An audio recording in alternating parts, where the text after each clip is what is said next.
स्वागत है हमारे YouTube चैनल संजीवनी कोचिंग सेंटर पर।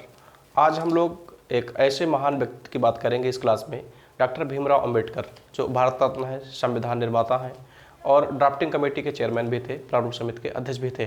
तो आज उनके जन्मदिन के अवसर पर, 131वें जन्मदिन के अवसर पर आज हम लोग पूरे जीवन दर्शन पे बातचीत करेंगे। तो आइए सबसे पहले कुछ चीज़ों को देखते हैं डॉक्टर भीमराव अंबेडकर साहब के बारे में। पूरा नाम डॉक्टर भीमराव अंबेडकर, जीवन दर्शन इनका आज हम लोग जानेंगे। ये संविधान निर्माता हैं और इनको भारत रत्न दिया गया है। इनका जन्म 14 अप्रैल 1891 में हुआ। इस दिवस को 14 अप्रैल को समानता या ज्ञान दिवस के रूप में भी मनाते हैं। इनका जन्म स्थान महू में हुआ था, जो मध्य प्रांत में उस टाइम था, ब्रिटिश सरकार के अधीन था और अब वर्तमान में मध्य प्रदेश में है। इनके पिताजी का नाम रामजी मालोजी सकपाल था, माता इनकी भीमाबाई थी। बचपन का नाम इनका भीऊ या भीमराव, भीम इस नाम से भी लोग जानते हैं। अन्य नाम से इनको लोग बाबा साहब भी कहते हैं। मृत्यु इनकी 6 दिसंबर 1956 को हुआ, जिसको हम लोग महापरिवार दिवस के रूप में मनाते हैं। इनकी मृत्यु स्थान नई दिल्ली में हुई थी। बाद में इनकी जो डेड बॉडी थी उसको नागपुर, मुंबई ले जाया गया था। समाधि स्थल चैत्यभूमि महाराष्ट्र में ही है। वहाँ पर विवाह इनका हुआ है, पहला रमाबाई से हुआ है, 1906 में हुआ था। उनकी मृत्यु हो गई थी 1935 में। और दूसरा विवाह इन्होंने, जब ये बीमार रहने लगे थे तो इन्होंने जाकर के एक अस्पताल में सविता अम्बेडकर से इनकी मुलाकात हुई थी। जो इनका वो शारदा कबीर इनका नाम था, सविता अम्बेडकर का इससे पूर्व वाला नाम। तो इनसे इनका विवाह हुआ 15 अप्रैल 1948 को और इनकी भी मृत्यु 29 मई 2003 को महरौली नई दिल्ली में हो गई है। आइए इनके कुछ फैक्ट को और देखते हैं। और इसके बाद डॉक्टर अंबेडकर साहब तमाम सामाजिक कुरीतियाँ जैसे छुआछूत को झेलते हुए सबसे पहले इन्होंने 7 नवंबर 1900 में पहली बार सरकारी स्कूल में इन्होंने दाखिला लिया, प्रवेश लिया। इसलिए 7 नवंबर को मध्य प्रदेश सरकार के द्वारा विद्यार्थी दिवस के रूप में भी मनाया जाता है।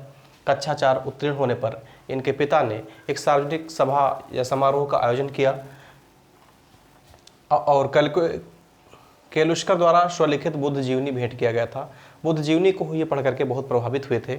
1907 में बॉम्बे विश्वविद्यालय से माध्यमिक शिक्षा लेने वाले अपने समुदाय के ये प्रथम व्यक्ति बने थे और इन्होंने अर्थशास्त्र, राजनीति शास्त्र में स्नातक करने के बाद बड़ौदा राज्य सरकार में सैन्य सचिव के रूप में काम करने लगे थे। लेकिन वहाँ पर भी इन्होंने तमाम कुरीतियाँ, छुआछूत को झेलते हुए इन्होंने अंत में नौकरी को छोड़ दिया था। इसके बाद इनके पिता की मृत्यु हो गई, तो 1913 में इनके पिता की मृत्यु हो गई है। और इसके बाद ये यूएसए गए और न्यूयॉर्क में स्थित कोलंबिया विश्वविद्यालय से स्नातकोत्तर किया इन्होंने। इसके लिए उन्होंने बड़ौदा सरकार जो थी 4 वर्ष के लिए इनको 25 रुपये प्रतिमाह छात्रवृत्ति देती थी। और 1916 में अर्थशास्त्र के डॉक्टर की डिग्री जो था, पीएचडी की डिग्री पर इन्होंने शोध शुरू किया था। 1917 में छात्रवृत्ति की टाइम जो 4 वर्ष का था पूरा हो गया, इसलिए इनको भारत वापस आना पड़ा और इन्होंने उस टाइम नौकरी कर लिया था उनके यहाँ। विश्व युद्ध के समय जर्मन पनडुब्बी के डूब जाने से इनके द्वारा भेजी गई जो किताबों की संग्रह थी, इनका जो सालों का मेहनत था वह डूब गया। उसी के साथ लोग तो यह भी मानते थे कि अंबेडकर साहब डूब गए थे इसके साथ, लेकिन ऐसा नहीं हुआ था। उनके द्वारा भेजी गई जो किताबें थी वह डूब गई थी। और मुंबई में 1918 में प्रोफेसर की इन्होंने नौकरी शुरू की और प्रोफेसर जो इनके जो साथ के प्रोफेसर थे, इन्होंने इनका बर्तन साझा करने का काफ़ी विरोध किया गया। तो इसके अलावा आगे हम लोग, इसके बाद 1920 में कोल्हापुर के शाहू महाराज के सहयोग से दोबारा से इंग्लैंड गए और एमएससी की पढ़ाई पूरी किया। 1922 में बैरिस्टर की डिग्री हासिल किया। 1923 में डीएससी की डिग्री हासिल किया, ठीक है, डॉक्टरेट ऑफ साइंस की डिग्री। 1952 में एलएलडी की डिग्री, 1953 में डीएलएड की डिग्री। इस प्रकार बाबा साहब अम्बेडकर के पास कुल 32 डिग्रियाँ थी। इसके अलावा हम लोग देखेंगे पूना पैक्ट क्या है। पूना पैक्ट में हम लोग देखते हैं बाबा साहब अम्बेडकर जो गोलमेज सम्मेलन हुआ, उन तीनों गोलमेज सम्मेलन में भाग लेने वाले प्रथम भारतीय थे। तो 8 अक्टूबर 1930 को प्रथम गोलमेज सम्मेलन समेत तीनों गोलमेज सम्मेलन में भाग लेने वाले प्रथम भारतीय थे। 1900 या कभी कोई प्रश्न पूछा जाता है कि तीनों गोलमेज सम्मेलन में किसने भाग लिया, तो ऑप्शन में डॉक्टर अम्बेडकर रहता है, तो डॉक्टर अम्बेडकर ने भाग लिया था। 1931 में दूसरे गोलमेज सम्मेलन में, जिसमें गांधी कांग्रेस के प्रतिनिधि थे, वहाँ पर थे। अछूतों को पृथक निर्वाचन की मांग को लेकर के गांधी और अम्बेडकर के बीच में बहस हो गई। बाद में दलित वर्ग को, देखिए 1932 में ब्रिटिश सरकार अछूतों को पृथक निर्वाचन देने के लिए मान भी जाते हैं, ठीक है, इसके सहमत हो जाते हैं, जिसका विरोध गांधी ने किया और आमरण अनशन शुरू कर दिया। गांधी की तबीयत बिगड़ने लगी और अंबेडकर पर दबाव बढ़ने लगा। तो 24 सितंबर 1932 को यरौदा जेल पहुंचे और अंबेडकर और गांधी के बीच में जो समझौता हुआ वह पूना पैक्ट के नाम से जाना गया। अभी आगे हम बताएंगे आपको कि उसमें किन किन बिंदुओं पर बात हुई थी। पहले देख लीजिए पृथक निर्वाचन क्या था। दलित वर्ग को 2 वोट का अधिकार मिला था। 1 वोट से वो अपना प्रतिनिधि चुन सकता था, दूसरे वोट से सामान्य प्रतिनिधि को भी चुनने का उसको अधिकार था। तो इसको तो महात्मा गांधी ने रोक ही दिया था, ठीक है। उन्होंने इसका विरोध किया, उन्होंने बाद में आरक्षण की बात किया कि आप पुनः इसको हटाइए, पृथ्वी आरक्षण की मांग ना करिए, आप हमसे आरक्षण ले लीजिए। चलिए आइए हम मुख्य मुद्दों पर और देखते हैं।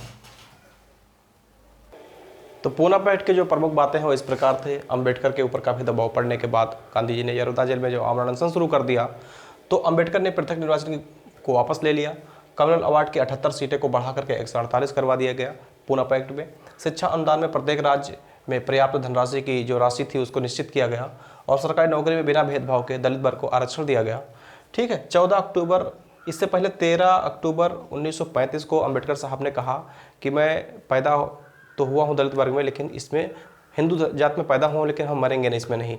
इस प्रकार से उन्होंने 20 साल के लगभग 20 साल तक सभी धर्मों का अध्ययन किया, और उससे उन्होंने लगभग 20 साल के बाद 14 अक्टूबर 1956 में अम्बेडकर ने अपने 5 लाख अनुयायियों के साथ बौद्ध धर्म को स्वीकार कर लिया था, ठीक है। आगे आइए देखते हैं।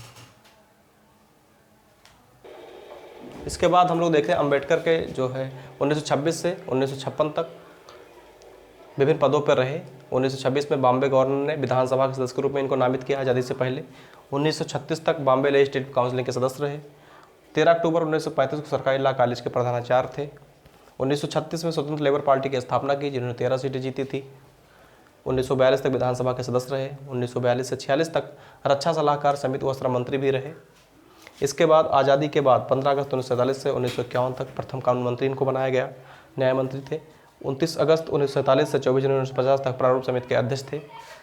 1952 में नारायण काजोलकर ने लोकसभा चुनाव इनसे हार गए थे, नारायण काजोलकर से, लेकिन उसके बाद 2 बार राज्यसभा से सदन में पहुंचे थे। इनका 2 कार्यकाल है, 3 अप्रैल 1952 से लेकर 2 अप्रैल 1956 तक का है, और उसके बाद में 3 अप्रैल 1956 से लेकर 2 अप्रैल 1962 तक का समय था। इसी बीच में उनका देहांत हो जाता है, जिसको परिनिर्वाण के दिवस के रूप में हम लोग जानते हैं। 26 नवंबर 1949 को तत्कालीन राष्ट्रपति डॉक्टर राजेंद्र प्रसाद को कानून बना करके सौंप दिया गया था, और 26 नवंबर को संविधान दिवस के रूप में हम लोग मनाते हैं। और इसको बनने में, संविधान को बनने में 2 वर्ष 11 माह 18 दिन का समय लगा, जिसमें 3 साल में 12 दिन कम। तो इस प्रकार से अम्बेडकर की हमने आज क्लास उनके बारे में, उनके संघर्षों को तो कम, लेकिन इसको एग्जाम पॉइंट ऑफ व्यू से ज़्यादा पढ़ाया। तो आप लोग इन फैक्ट को याद रखिए, देखिए। और इसके बाद उन्होंने जो दलित समाज के लिए किया, दलित समाज के साथ साथ वरन उन्होंने पूरे भारतीयों के लिए जो किया, वो अपने आप में एक बहुत महान कार्य है। जैसे उनके the problem of the rupee जो पुस्तक थी, उसके द्वारा ही RBI की स्थापना की गई। और इसके अलावा भारतीय संविधान, ठीक है, 60 देशों के संविधान का अध्ययन करने के बाद जो निचोड़ निकला, उससे उन लोगों को भारतीय संविधान को दिया। और इस प्रकार से उनके वो छोटी मोटी कहानी है जो आज हमने आप लोगों के सामने रखा। अब क्लास जैसा लगे आप हमको जरूर बताइए।